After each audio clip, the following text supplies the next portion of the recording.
everyone. Welcome to another episode of Home Service Hustle. I'm your host, Jonathan Bannister, and today I'm with Stephen Akian, and he is the owner-operator of Akian Plumbing, Heating, and Cooling and Electric out of Watertown, Massachusetts. With years of hands-on experience as a licensed plumber and HVAC expert, Stephen has built a reputation for technical excellence, transparency, and a customer-first service across the greater Boston area. Stephen, welcome to the show. Yeah, thanks for having me, John. So let's go to the beginning. How long have you had the company and how long have you been in the industry? We've been in business for close to 9 years. Our 9th year anniversary is going to be coming in April. Okay. And I've been in the industry for 17 years now. Okay. So those first 8 years, let's kind of talk how you got into it, and then how did you navigate through different companies in those 8 years? What was the knowledge that you picked up in those 8 years working for other people? And then we'll jump into 9 years ago. Yeah, sure. I'll tell you, early on, you hear a lot of people talk about culture, and culture is absolutely important. The first company I worked for, though, culture was, there's always a culture in a company, whether it's good or bad. There's no such thing as no culture, right? Right. So for anybody that thinks that there's no culture, it's not that there's no culture. It's just not great culture, right? So I say that because the first plumber that I worked for, it was challenging person to work for, but he was such a great plumber that I'm like, you know what, I'm going to sacrifice, that kind of like good feel of coming into work culture, all that. I'm going to sacrifice just to learn off this guy. Yeah. Because he's just so good at really toxic, but very knowledgeable, Yeah, dude. Yeah. yeah. I actually did a podcast yesterday, and the guy told me, like, when he started like 12, 13, 14 years old, working like as a helper for his dad. But he was like, my dad always put me off with this guy that worked for him. And the guy, he goes, I can remember the guy letting me hold his Coors Light while like they're wrapping duck and stuff. And I'm like, well, that's a culture, right? And he's like, yeah, I didn't bring that into my business, so I can get what you're saying here. Oh man, it was rough. I mean, there were a couple times, like one time we got into an argument over who threw out a box of like light switches, right? Because we were doing a lot of new construction at the time, and I knew who it was. I just didn't want to rat him out because I think it was an honest accident, right? And that dude that I was covering for threw me under the bus. And so like I was working with some rough guys from like, some guys from Ireland, England. They were just kind of a rough bunch. And they were like, well, guys, I guess there's only one way to solve this. And like, we had a fight. Like, I couldn't believe it. I'm like, yo, this is real? Like, this is really happening right now? So like that, just to give an idea of like, the type of environment it was pretty rough in the beginning. Wow. All right. So so I'm guessing eventually you worked for a couple other companies that maybe had a little better culture. What made you make the shift 9 years ago to go out on your own? I've always been entrepreneurial since I can remember. I mean, like, when I was 8 years old, I was selling my Pokemon cards to like kids, in elementary school. And yeah, I just always appreciated, I think I always loved the idea of like kind of making your own, when my parents would get me a Lego set, I threw the instructions out and I kind of just built what I wanted to, if that makes sense. Yeah. So I think this was a long time in the making, if that makes sense. Okay. Yeah. I can relate to that. I knew I had and now I can look back and say like my mind was always wired to be an entrepreneur, but like, I would watch, every Shark Tank and The Profit with Marcus Lemonis. And it was like, I wanted to do that. I just didn't know how until like God forced me.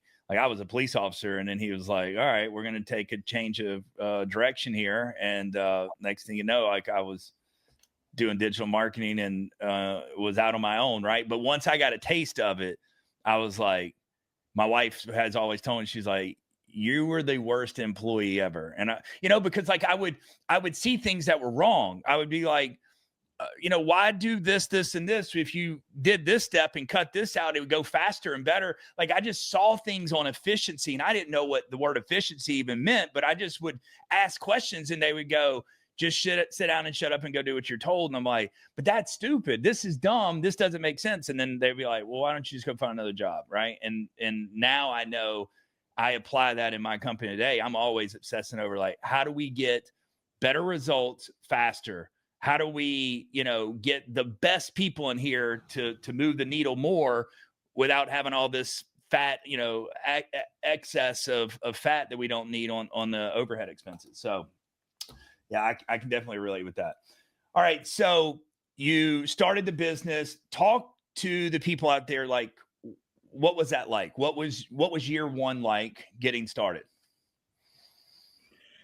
Yeah. So year one, before I started reading books on goal setting, I was always setting goals intentionally, even though I didn't really know what goal setting. You read all Yeah. these leadership books, Yeah. books on, business leaders, and they start talking about goals. And so goals early on were hire one plumber every 3 months, right? And so I didn't realize what I was doing there, right? I was time boxing, right? I was creating attainable and measurable goals, right?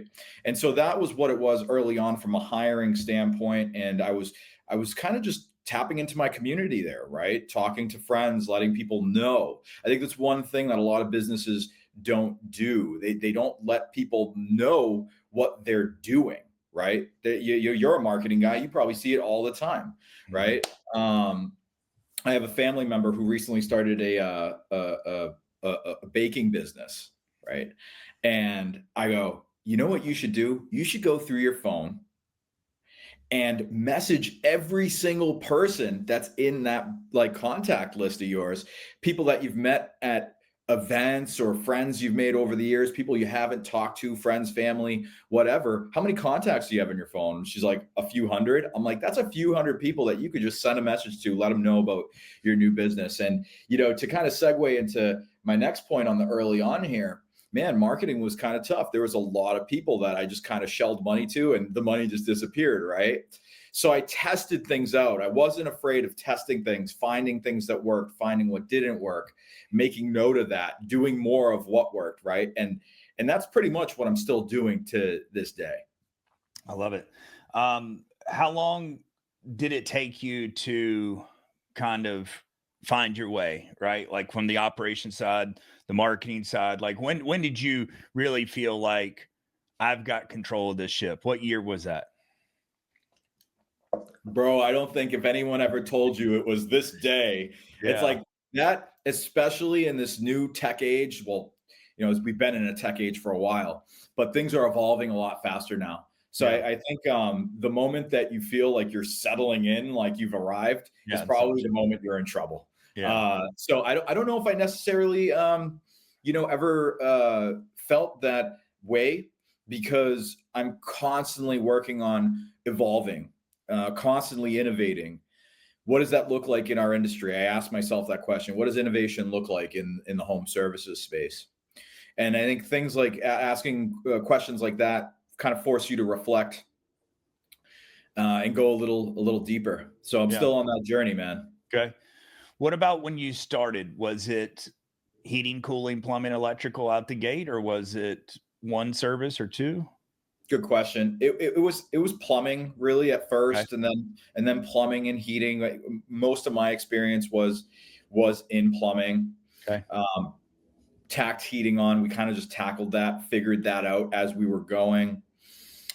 Made sure I was hiring guys that were smarter than me Yeah. on the Have heating to. side, right? Always have to be Yeah. doing that, man. I Yeah. mean, talk about that one. Like, just quick side note. That's one thing that you see so many people get bottlenecked on, is they feel they need to be the Mhm. specialist in everything in their business, Yeah. right? Um, I think I it's a scarcity mindset, right? Or, it could be it's definitely an ego thing, but they don't realize why they're doing it, right? That it's almost like a release of they have an issue releasing control. Because if I had someone smarter than me, I can't let someone that works for me tell me what to do. And it's like, you should be right. That's how you learn and get better. Sure. Like, how do you get better at your skill set if there's a lot of people out that are way better than you? Your competitors are way better than you at this skill set because you don't know it. Why wouldn't you want to bring in the best of the best? Right. Right. You know? Absolutely. And there's So, layers to that, man, right? oh, of There's course. depths to ego. Like, I think even if I were to stand here and be like, man, I got my ego in check. It's like, bro, there's depths to that, man. Yeah. There's always room for finding new ways to improve.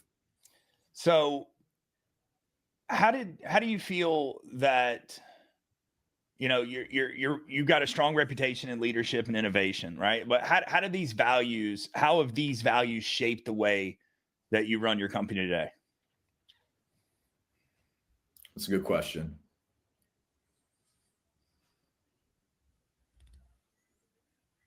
This past year has been one of the most challenging years for us at Akian. We brought in some new management, new leadership, brought on a new general manager, new service manager. They brought in some folks, from connections that they've had and made over the years and nurtured over the years, and that's been challenging on its own, because I think what happens with organizations is sometimes they get really comfortable the way that they are, and people get used to doing things the way that they are, and team members and owners, high level managers, CEOs, executives, they're not exempt from this. They fall in love with the way they were doing things. Mm-hmm. And so attachment, right? Not to get too philosophical, right? But attachment's what Buddha said is like the source of all suffering, right? Yeah. And it's so true. It's so true. So I think sticking by those core values of leadership and innovation, reflecting constantly on how could I do this better? How can we do this better? Right? Because sometimes in times when there's a lot of change going on, people get silent, and that speaks volumes. And I so love I it. think being intentional Mm-hmm. about your leadership, but that's like a statement that like kind of really have to unpack, like what does that mean, right? All this stuff I'm still learning, I'm still exploring. So Have you brought in coaches over the years, or have been part of big practices groups and things like that? Like, where have you found the most help on operations and leadership and management? I'll tell you, that's another like great question. Yes, coaches over the years. We belonged to a best practice group for about a year. Okay. We quickly absorbed what we could from that group and just didn't find it really helpful. We needed more than they could Yeah. offer. We grew pretty quickly. I mean, we're not the fastest growing company, but in less than 8 years, we broke 8 figures in revenue, and we're continuing to grow from there. So, a faster trajectory than most, right? They say, I think 0.1% of companies ever do 10 million in revenue, Mm-hmm. right? So I remind my team that, we should be proud of that feat and that accomplishment, but that came with a lot of change, a lot of evolution, a lot of getting used to things and trying things out and tripping and getting back up, and absolutely getting coaches and consultants on the way was part of our success strategy. I love it. I appreciate you being open and transparent there about y'all's growth. What does that, 10 plus million look like broken out from your services? Are you still super heavy on plumbing since that's where it all started, or is it Yeah, no, we're not. So it's mostly HVAC installation now. So HVAC installation gets the lion's share. However, part of our services that we're looking to improve on going forward are like drains and yeah, repipes and things like okay, that on the plumbing end, because people need the service, and we got plenty of proud tradespeople in the area that are more than happy to hop on the team and help us do that. I love it. Let's talk about community. Your company's known for its strong community presence. Can you share some specific initiatives or partnerships that have helped you stand out locally in the Boston area? Sure. Well, probably the highlight of that question, or the highlight of my answer to that question, is we team up with the Watertown Police. They have this fund called the Hooley Fund, Okay. and 4 years ago, we fed 10 families. So 4 years ago, my brother and I run the business. We had this idea to get out there and feed some families for Thanksgiving time and find families in need. We didn't really know where to find those families though. Yeah. And our service manager at the time said, "Hey, my mom works for the Red Cross," and I asked her, and she said to check with the local authorities. So we called the police. We teamed up quickly. We fed 10 families the first year, 50 families the second year, 65 families the third year, and this most recently, last Thanksgiving week, we fed 85 families, also almost 1,000 people for Thanksgiving. That's And beautiful. man, I was surprised to see the amount of folks directly in my backyard that needed that Mhm. assistance. We knew we'd find some families, but the number of folks that came out, um, you know, really made an impression on me and really deepened my understanding and how important it is to kind of focus on your backyard. Yeah. Yeah. And we try to find as many local things and put them in front of our clients, for a lot of different reasons, right? I mean, like, for there's backlinks and things that are connected to some of these organizations that they'll, put on their website and stuff. But it's like, look, I want my clients to be local celebrities. I give people an example. Like a couple weeks back, I was coming back from my storage unit, and I had my 12-year-old son with me, and we're coming back, and this car slings a rock coming opposite way, and I see it midair. I'm like, I'm bracing for it, and it hits the windshield. I'm in my wife's SUV, and I was like, oh man, I was going through all the emotions of like having to deal with getting this fixed and my wife being upset with me. And then without missing a beat, my 12-year-old goes, "Safe Flight Repair, Safe Flight Replace." And I said, I just started laughing. I was like, well, that's branding, right? And I said, you're 12, you're 4 years away from driving a car.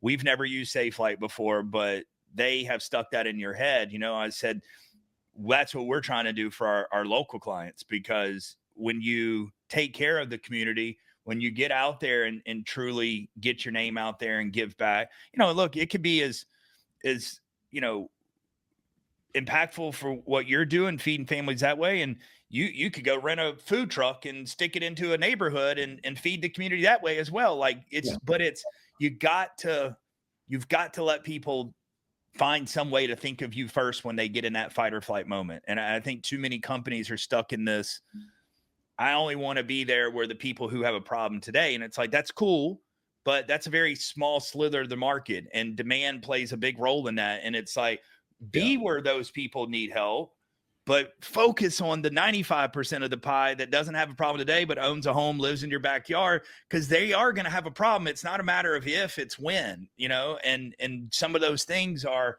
get back in the community and give back and let people have that emotional connection. Like, man, that was super cool of them to do X, Y, and Z, whatever it was. Yes. And I think the real value in doing stuff like that are the magic moments that you get to experience, man. Yeah. Like, team members have been coming up to me all week just talking about how proud they are Yeah. That's that cool. we're able to do something like that, Yeah. right? Like that. I think when your intentions are pure is when real magic happens. Because you Mhm. know what, man? Hey, all business owners, no surprise, you're gonna run into cash flow issues. You're gonna run into, upset customers, and you're gonna run into obstacles from time to time.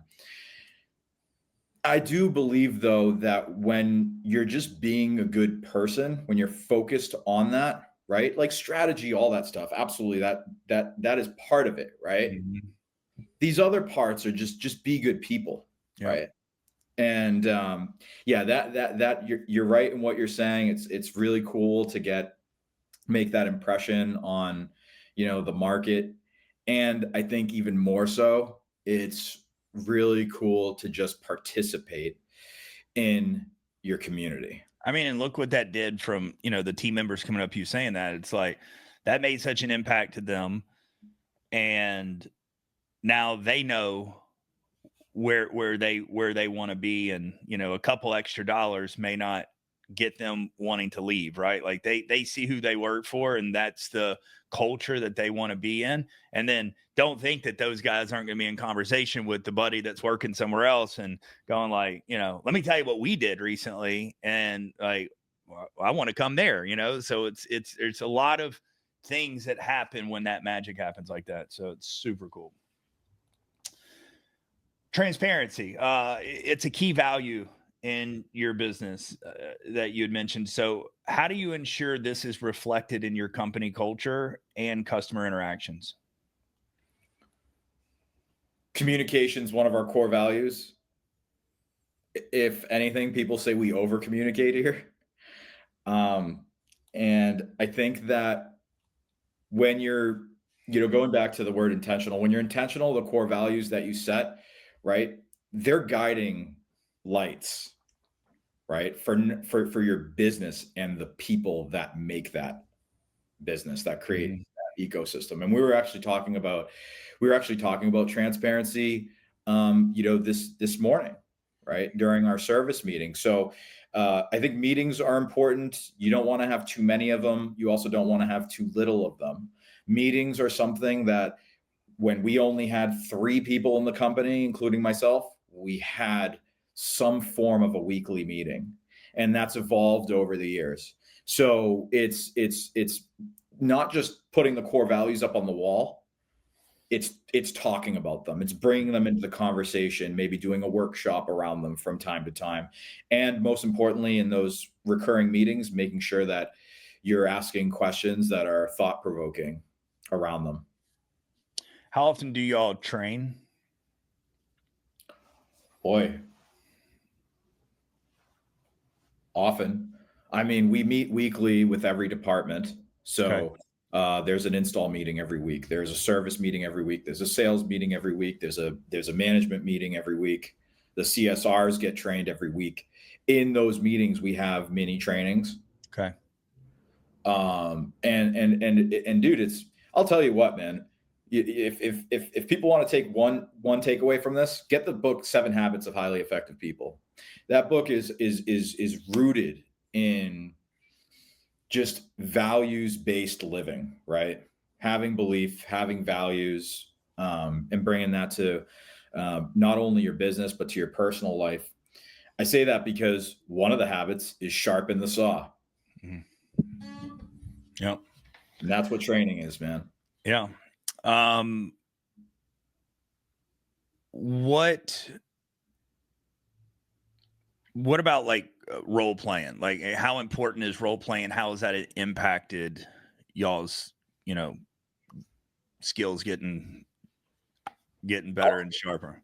I'll tell you, role playing I enjoy. I enjoy very much. My wife's cousin actually a couple years ago, he recommended I take an improv class, and so I took 16 weeks of improv, like 2 hours a week, and it was a lot of fun.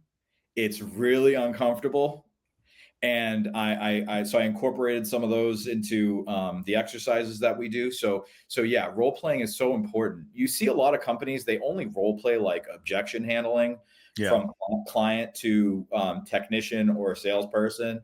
What about the role playing between managers when a manager is talking to an employee and having a crucial conversation, right? What about the role playing of like the CSR manager that gets a customer that left us a 1-star review and is really upset? And so, I think some people think that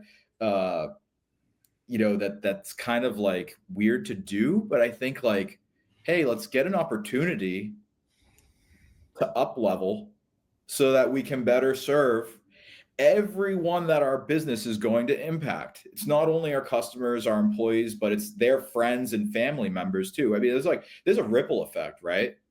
And role play, I think, is just an important part of it.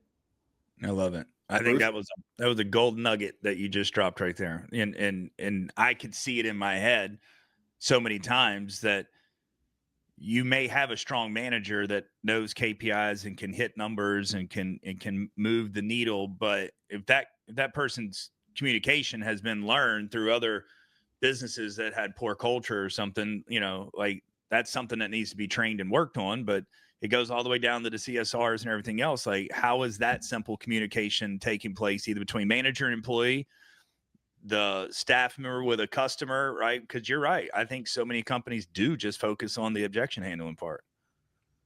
Yeah. when you turn your focus on how can I care for this person, that kind of changes your paradigm a Right. bit.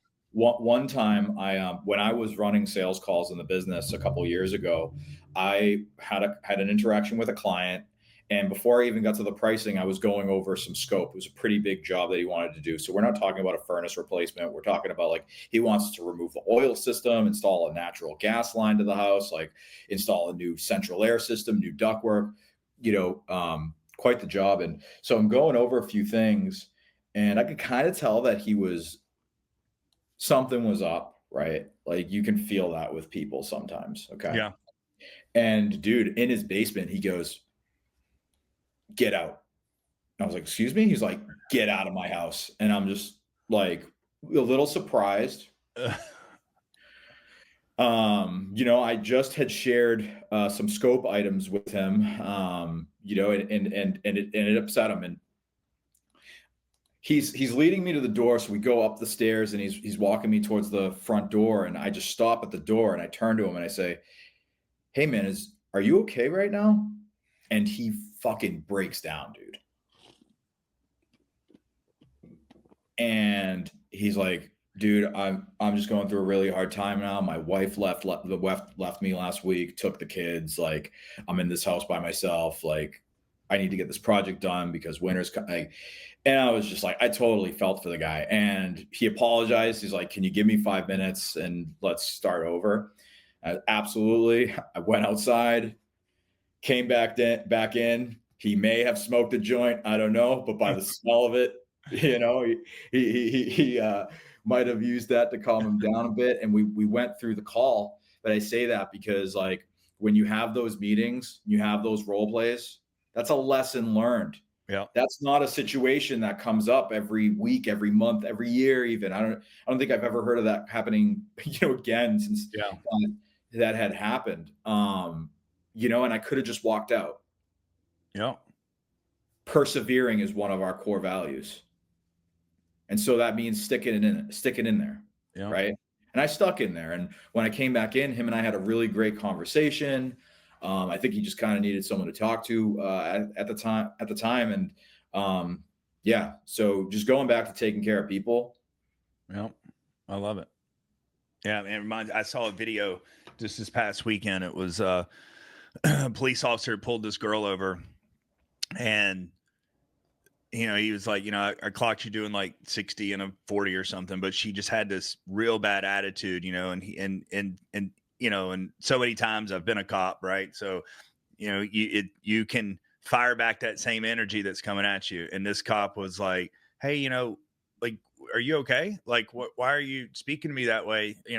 And, and she was just like, "Where I'm from, like, I don't like cops and blah, blah, blah." And then he goes, "Look, I'm just going to give you a warning." And then, he just kept on like, are you okay? And she's like, "No, I'm not. Right. My anxiety's real bad. I've just got an abusive relationship," and he ends up getting her out of the car. And, he says, "Is there anything I can do?" And she says, "No." And he's like, "Do you need a hug?" And she immediately just broke down. Right. And she's like, I've never hugged a cop before. And I'm sitting here bawling, crying. Right. And it's like, man, to see the way that he communicated with her, Yeah.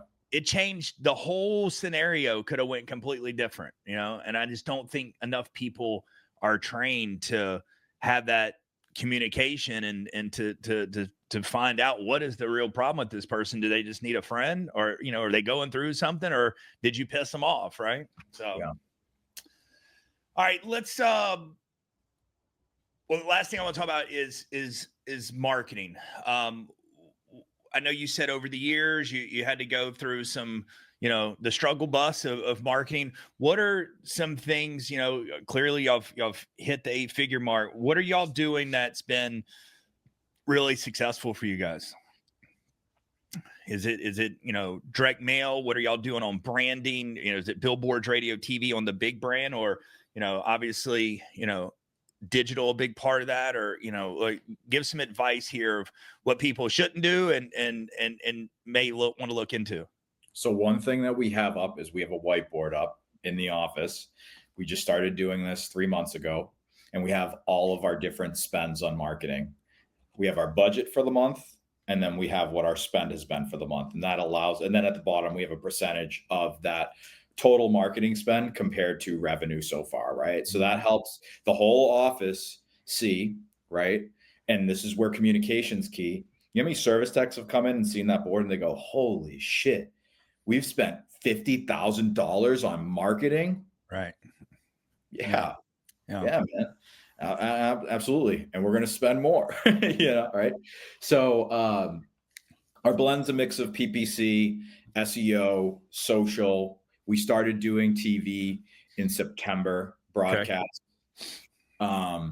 We've mixed streaming into it about 3 weeks ago. So that's really new. Which is obviously, that's a branding play. Yeah. I always believed in branding, but I think you kind of like build up to, my opinion, our strategy has been building up to that. Like we didn't do TV until like we were, past 8 figures. We haven't done streaming until we're past 8 figures, but we were doing social, right? We post on TikTok, Facebook, Instagram every day.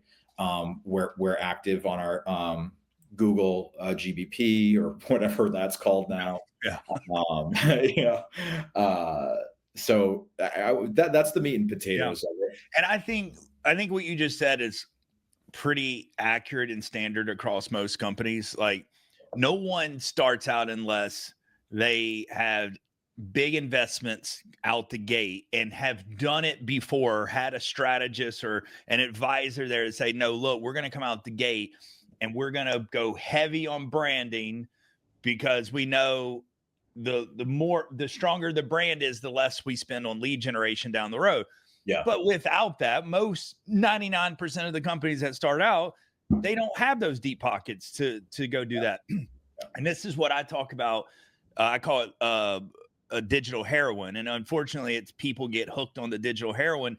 And until you get to a place, maybe 5, 6, 7, 8 million, but you got to be at 20, 18 to 20% gross profit numbers that you can start affording to look at the big picture future and go, okay, and in order to continue to grow and scale, we can't be spending $300,000 a month on marketing. That doesn't make any sense. We got to have people coming to us, and we got to get our cost per acquisition lower. And that's the only way you do that, when the person's never used you before, but they're looking you up because they've already conditioned. There's enough brand equity that's been, achieved from that customer, but unfortunately, a lot of companies, they have to wait till later. And the ones who don't, they start getting flat, or they start making 2 million more in revenue, but they start looking, their profits are worse than they were 2 years before when they were a couple million lower. And it's like, well, it's because you can't buy your way into, like at a $600 or $700 cost per acquisition, you can't go buy those new customers all day long and expect to keep being profitable. I mean, I think that's why it kind of drives me crazy, even though I'm not a marketing professional. It drives me crazy when I see people complaining about one specific thing, right? Because marketing is a piece of the whole, equation, right? It's like if you wanted to make a friend, let's say, right? Yep. That branding play is you saying something to someone. Hey, how you doing today? When they look over at you and they see you're disheveled, right? And your clothes are dirty and you smell like shit and all this stuff, right? There's a good chance they're not going to want to be your friend, right? And I think when you pull that lever, that branding lever, and you could be on TV and you could have all these billboards, then someone goes and looks at you and sees you have like 8 reviews Yep. on Google. Well, you just expose yourself and there isn't much there, Yep. right? So I mean, like I think that's another part of it. There's a sequence to it, right? It's Yep. like baking a cake, man, That's right? right. Like you could have all the ingredients, then you got to find out like, okay, well, how much sugar goes into it? How much cocoa, how much milk, how many eggs, what's the quality it needs to get? And then what's the order I need to put it Yeah. in, Yeah. right? If you put them in the wrong order, even though it's all the right ingredients, a lot of times the whatever you're making like won't come out the way that it's supposed to, right? Oh, dude, if I put sugar, yeah, I put sugar in it, I put it in the oven. That's the other thing, right? You got to set it to the right temperature, Yeah. right? If I put sugar in that thing, put it in the oven at 100 degrees, it's never gonna cook, right? I'm gonna take it back out. It's just gonna be hot sugar, right? Yeah. Like, so yeah, man, that's the thing. And I'm sure as a marketing professional, it probably drives you crazy here too. Like when people say, hey, dude, I need more marketing. And then you check their call center and their call center is not answering the phone first or second ring, Yeah. right? It's going to Yeah. voicemail sometimes, right? So like, yeah. Agreed. There's levels to it, man. There is 100%. All right. We're at the time of the show where we're going to do some rapid fire questions with Steve. You ready? I'm ready. All right. Childhood hero. Arnold Schwarzenegger. Yeah, mine too. What was your favorite movie of his growing up? I'd probably say Terminator 2. I thought it was cool, like just being this like unstoppable hero who sacrifices himself at the end and like the molten metal. I'm like, dude, what a bat. He goes down with his thumb up. Remember that scene? Yeah. Beach or mountains? Beach. A famous person that you would invite to the dinner table, and they can be dead or alive.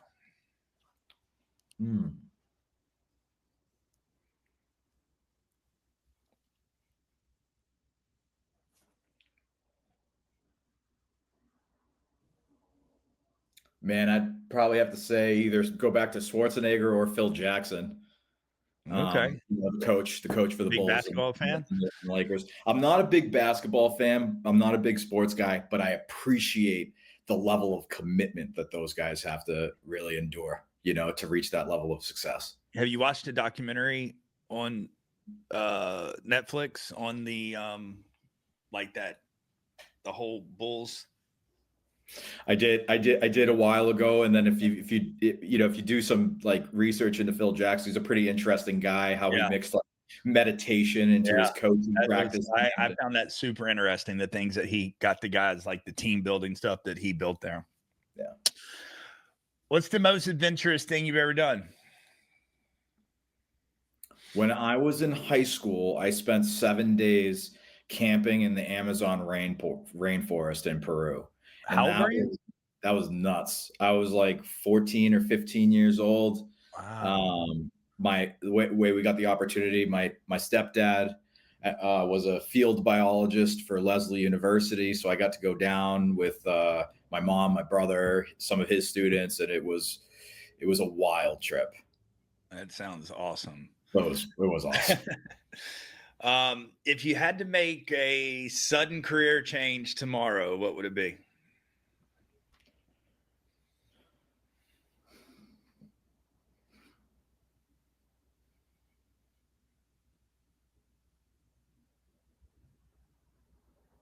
Man.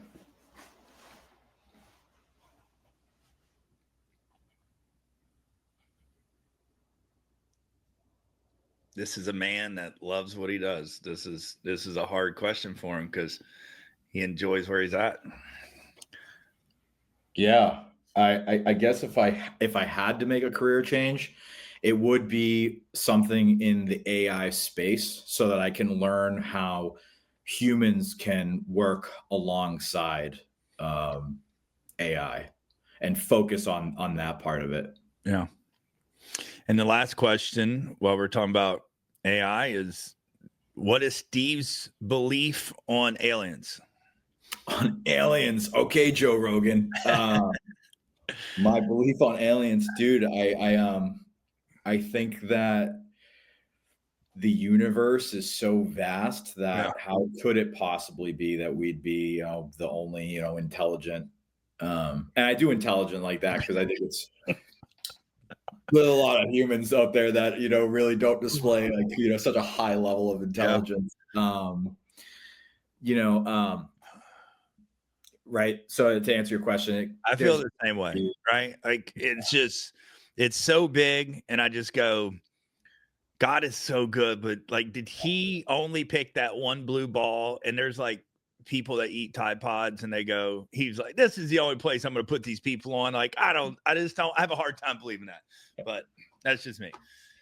All right. Well, there's Steve on the rapid fire question. Steve, I appreciate you coming on the show, opening up the books and talking about your business, and hell of a run that you've been on. I wish you nothing but success moving forward. And I'd love to bring back previous guests to kind of get an update. So would love to have you back in the future. awesome. Would love that opportunity. Thanks for having me on, John. Thanks, man.